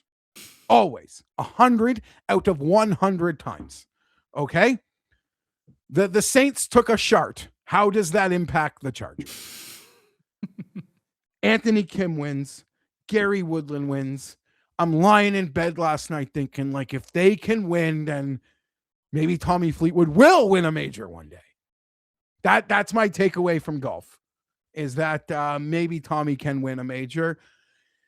I don't know if he's just so consistent where he'll play well. Like, could he actually barnstorm it? We shall see. But here's my question. And I guess you've already answered it with Morikawa in a way. Well, two questions. I'm going to save this up for you.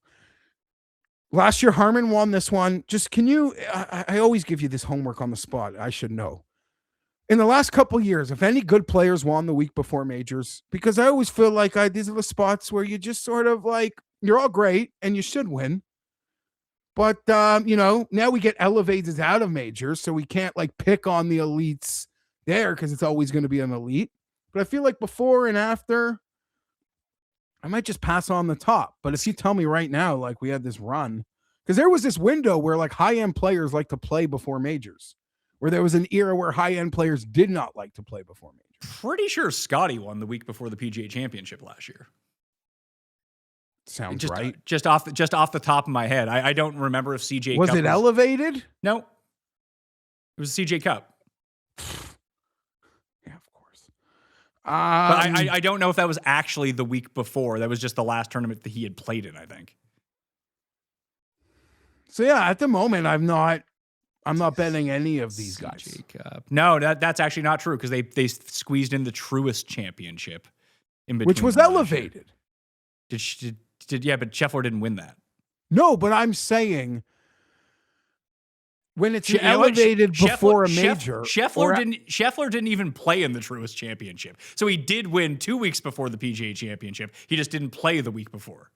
My point being is sometimes you get these guys that are actually planning on winning the major. I sometimes like to not just completely fade the top in the weeks before a major. I don't worry about it, honestly. And I remember like there was a run where like, yeah, it was all like jabroni central. More guys are playing the week before now, though, so the fields Yeah. are a little bit better. I agree. But now here's the more important question. Because this is what I'm doing before the major. Also, thank you, Brian Harmon, last year. It allowed us average, below average, slightly above average dads to be proactive. Honey, people, trust me, take advantage. Do not tell them it's about the Masters. Subconsciously, just be like a little better. Or I've said before, if like your wife's friend is really pissed at her husband, make sure they're talking a lot. You'll go up. Or that person will your wife, a light bulb will go off, be like, my husband's a piece of shit too. That could backfire, actually. Don't do that. Who are you looking at this week? You answered Morikawa. For me, it's Hideki. The guy I am like not betting this week, but holy fuck. I will be tracking. Because if you give me what I want to bet you to win that Masters at those numbers, because you can get up and down from Mars at the moment. Yeah, but I don't want guys that have to get it. The thing is, yes, you can get it up and down. That's going to be necessary. No, you're at not some winning point. the Masters without your ceiling. But when you have to get up and down, I want to know you can do it. And I trust him as much as almost anyone right now. Yeah, well, the two best short game players in the field are Siwoo and Hideki. I'm not betting Hideki just based on the short game. That's my point. Like, if I see the life I want to see, it would get me like excited to bet Hideki, though. I'm looking at Cool Bet right now for Morikawa's odds. There's one, Morikawa's almost 30-1 at Cool Bet now for the Masters. I like that. Yeah, because if he plays well this week, then it's getting cut. You're right, but you're talking to your friend who's got like a caveat. To bet you to win a major championship, I have to like you. I have to want you to win. I have to want you in the rest of my life. And nothing. There's not a player in the field that I think my stomach would reject more, having to realize next Sunday that I now have to have this guy forever be him. And Brian Harmon? That's not how you bet. That's not how a smart person bets. People bet on numbers. I bet numbers, not teams, but in golf, I bet golfers. Well, let's swing it back to Valero, though. So for me at the top, the guys that make sense, the most sense to me, Tommy, Siwoo, Morikawa, Straka, and Nikolai all make the most sense. And Bobby Mack's just a weird outlier. I don't know what's going on with him. His driving is awesome. His putting is awesome. The short game is good. His irons are Finau-esque, that they're fire or terrible throughout the course of the week. This does seem like a good course for him, and I want to talk myself into betting him at Augusta, because I think that Augusta is a great track for him. Didn't you bet him already? Didn't you have him at when you did Fitz? I thought you had Bobby too. I have them both at the PGA Championship. My only Masters future is Fitzpatrick.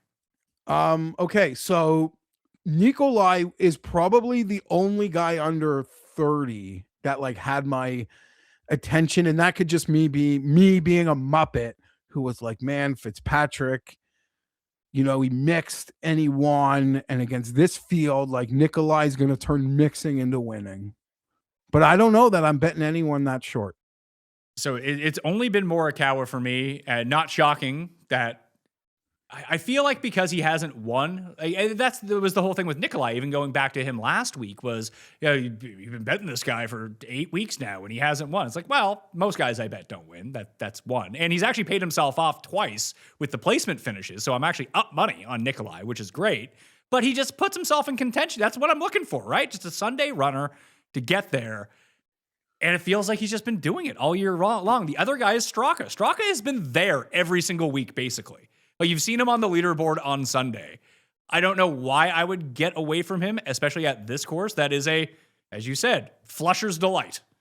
Yeah, he honestly, Pat, I would argue of all the play, I mean, there's a few in this great tier, but Sepp Straka's name would fit right in with the past winners of this place. I almost wrote it up and I deleted it because I didn't like what his odds were, and maybe I should go to him. Well, that's because you're used to betting him at 70 and 60. No. It wasn't even Straka the right. There was another guy. Like when I started to write up Fleetwood, and I was like, yeah, I don't love those odds. But if like you kind of made a course for Tommy Fleetwood, it's kind of this course. You don't have to be the longest guy here ever. Yeah, he's played here. Shockingly, he didn't win. I mean, because everything's about Fleetwood, and I've always said, like, can he not just have this like Molinari month where like he wins the Quicken Loans and rolls that right into a major? I think he is going to do something like that in his career. I just don't. I just think he is far more likely. And listen, maybe he's as equal odds to win all of the majors as possible, but he just strikes me as a U.S. Open guy, U.S. Open or PGA Championship guy. Well, we're back at the cock where he missed the 6-footer. But Valero last year, he was T62, mainly because of horrible putting. And then the year before, he was T7, the Akshay year. Of note of that Akshay year, Denny and Akshay got into a playoff at 20 under. Rory came in third place at 11 under. They were 9 shots better than the field. Really?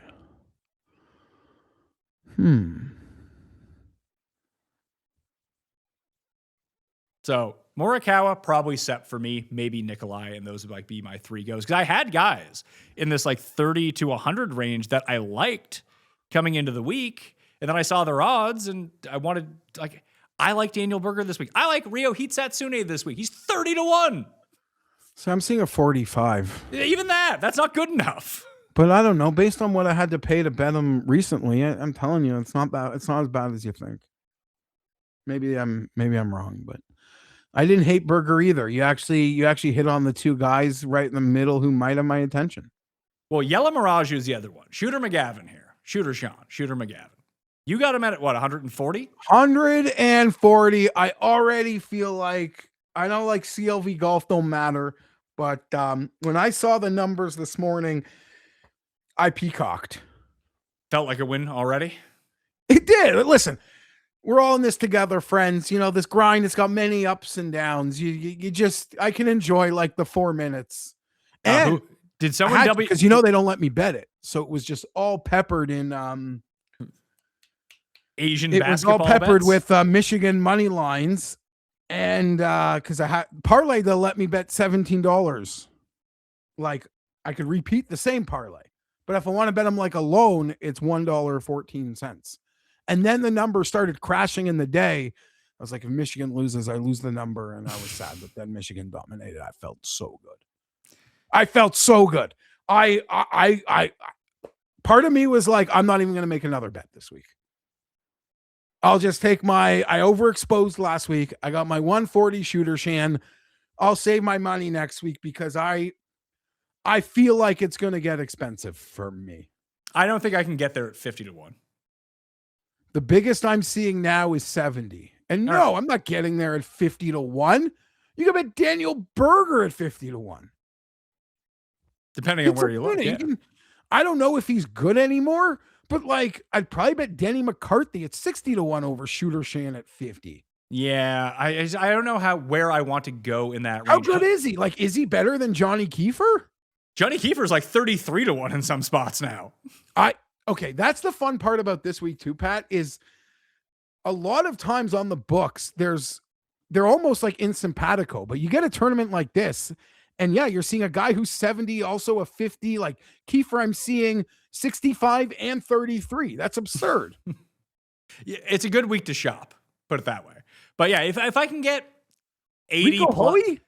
So Hoey is someone that is Hoey and Thorbjorn Olesen, your boy, had a really and Jordan Smith was another one. Those 3 guys had a really nice week last week and have been playing a little bit better. And they just simply could not make putts. That shouldn't be shocking for any of those guys. But at a flusher's course, they're flushing it right now. I forgot you said 2 people, and I like Hoey, and I liked the last one, Jordan Smith. Thorbjornsen, or Thorbjorn. Yeah, he fits. Like what I would picture he does well is what is needed. is what is needed here. I will throw caution that I think that we're going to get. Like, I wouldn't be stunned if Woodland and Nikolai both withdrew from this tournament. They both got themselves in the Masters. They got themselves into the Masters after last week. They finished 1-2 on the board. Maybe Nikolai just wants to press, but this will be. He played. He played. Cog. He's out. No, if he played last week, he's for sure out. Well, he did play. He came second place. No, I mean at Valspar. Yeah, he played at Valspar. He's out. He played Houston, Valspar, Players, Bay Hill, and Cog. This would be 6 weeks in a row, and he got himself in next week. If I just set a line on Nikolai withdrawing, it'd be like minus 190. Yeah, minus 200. I agree with you. Because what's funny is yesterday morning we were chatting like, oh, Thor Bjornsson needs like a T11 to make the Masters. That is horrifying how poorly he played to play himself out of the Masters. And Cootie was the worst one though. Cootie just needed to make the cut, I think, and he was in, and then he had to withdraw with a back injury. Well, there's a lot of back injuries. Like, we just saw why ball speed plays so much of a factor in a place like Houston and overall. But guys are hurting themselves chasing ball speed. That's very clear. Let's talk about this quickly. People want it to be a big deal. I don't like what are we supposed to make a big deal about this for? This is what they're chasing. If you told me 150 pitchers are going to pitch today, 1 or 2 of them are going down with an elbow. That's how it works. They want to swing out of their skulls with this equipment that lets them do whatever they want. The back injury is just the Pied Piper playing the music.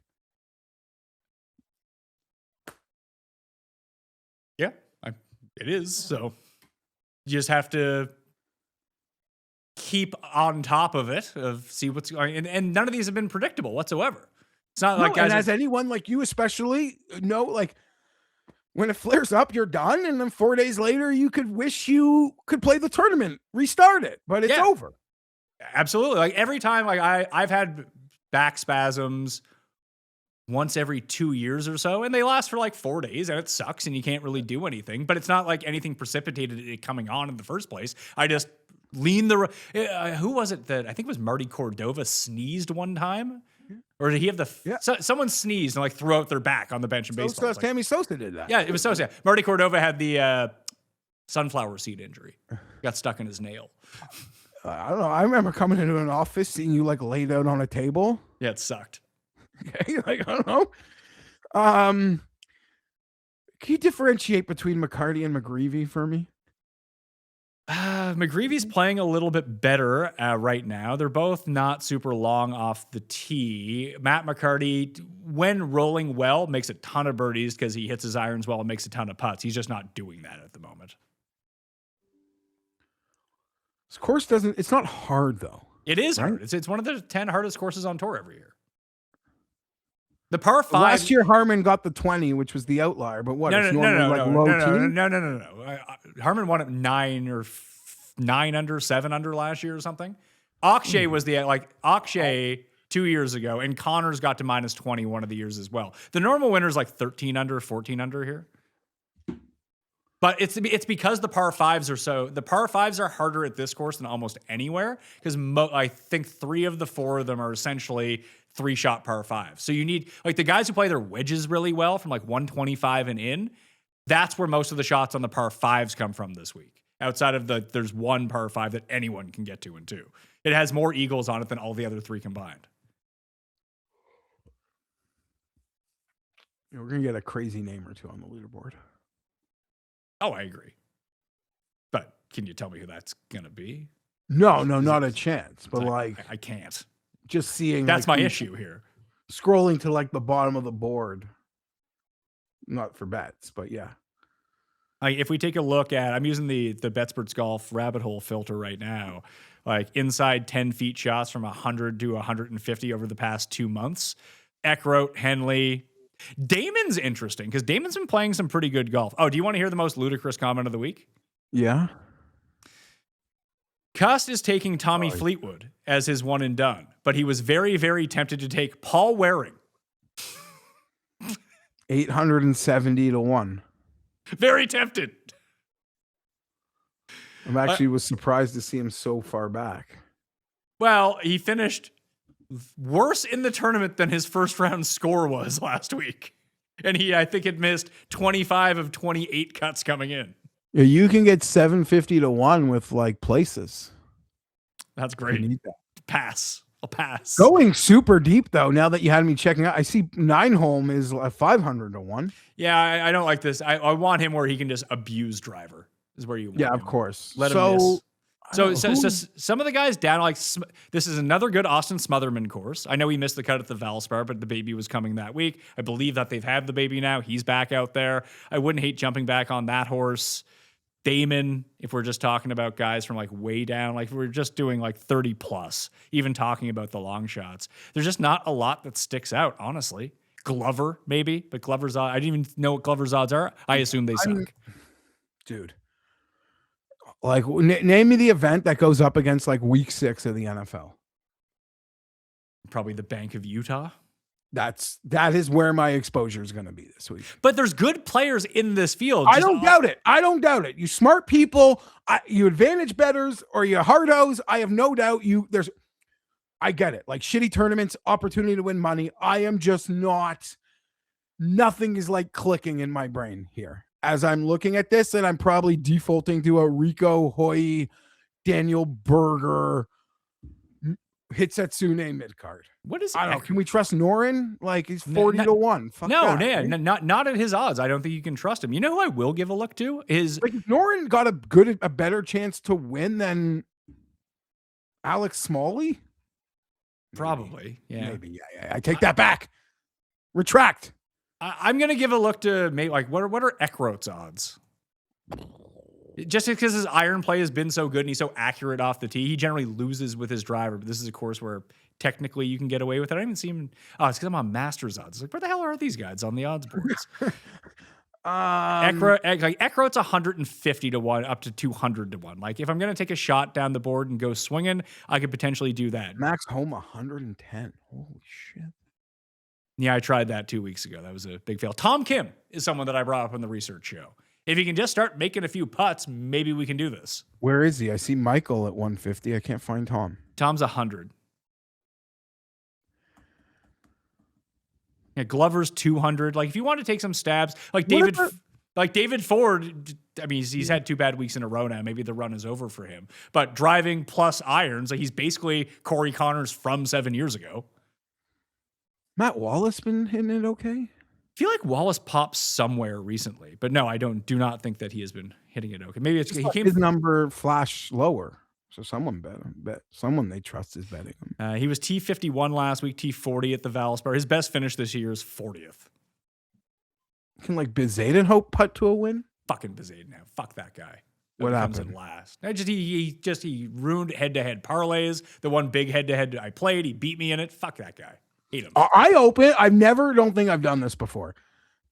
This is wide open to the audience. Like, sell me, put it in the comments. Like, I will read them. I do. Sell me on someone. I'm capable of betting. I could be talked into anything here, especially down the board. I could be talked into anything. Tell me to bet Hao Tong Lee. Ooh. Yeah, sell us. Give us an SJ here. Give us a sell job on someone. Quick picks. Morikawa is the only bet that I have in right now. I'm probably going to bet Sepp, and then who knows? I'm maybe that'll be quick pick rules, but it's my habit. We didn't talk about him at all. Any thought for Ricky? Or there's just no way. No. I stated this with Keith last week. I think you and I talked about it as well. But I think this is a much better course for him to win and get into the Masters than last week was. 100%. The thing is, I'm seeing Ricky 27 and Sepp at 30. And not to say you couldn't bet both. I feel like I'd rather Sepp. Yeah. Yeah, you would. Yeah. Yeah, it would. There you go. You got Shooter Sean in at Shooter McGavin. I got Shooter Sean 140. It doesn't even count because it doesn't even feel real. But I'll be betting Ryo Hisatsune. You might think the number's low, but I don't think it's that low. Hey, I said the same thing about Woodland last week. So what the fuck do I know? Hisatsune, Berger, Hoy, And you mentioned one other person who we spoke about earlier. It wasn't Bjorn, it was Jordan Smith. But I'm not, that one I'm going to swim around. I mean, this is where I'll talk it through with Blickle, I'll talk it through with Keith, and I'll have the entire cheat sheet coming out on Wednesday afternoon. So just sub to the free newsletter down in the description. You get ballots into that drop for the free HELIX mattress and some cash and some golf balls. There's a ton of prizes this week for Masters Week, so get on top of it early and go help us out. It's help support the show as well. One and done picks for the week. Kittyama really let me down last week. I had a miscut. I took Pange. Oh, you took Pange. Who did Cust take? Come on. Does he still have Paul Waring to use, or did he use him last week? No, he didn't use him last week. But if he's got, I believe him if he's got Tommy. So Fleetwood, I'll take. The hell am I going to take? I took Spieth 2 weeks ago, so I can't use him. I don't think I've taken Henley yet. Now I have to go check that though. Another guy we didn't really discuss who kind of like can just get around here without a trouble. Yeah, I agree. Just it's not for me. Okay, we don't mean to do this. Russell Henley 18-1, Jordan Spieth 18-1. Yeah, that's stupid. Okay, thank you. You agree? Yeah, I agree on that point. Yeah, if that means there's like 110 head-to-heads, we'll see about that. Yeah, this is Spieth has won here before, so it wouldn't be crazy. It's his only win, right? Since he had his, and Tim even called it illegitimate. Do you remember that? I don't know. I'll take Straka as my one and done. The field was like so bad. Oh yeah, because I had Charlie Hoffman and Cameron Tringali that week. Tringali was he was leading after 36. He was up by a bunch and just melted, and Spieth won. The field was so bad that Tim wouldn't even give Spieth credit for a win. Didn't Spieth win Heritage like 2 years ago? 3 years ago now? I feel like he won. He beat Cantlay in a playoff. Cantlay got himself up in the bunker in the playoff, and Spieth ended up beating him. That was his last win. So this would have been his set. So he's won twice since his since being 2 wins since he got out of God mode. 2022, he won in a playoff against Cantlay at the Heritage, by the way. Great win. Was that elevated yet? I don't think so, no. What a bad loss for Cantlay. Holy shit. He's got a lot of them. A lot of them bad losses. Who are you taking to What are his odds next week? Fuck if I know. 50 to 1. He's got to be north of like 70 now. He's 50 right now in some places. When it opens, he's going to be like 80 to 1. He does not fit many of the trends of guys who win the Masters.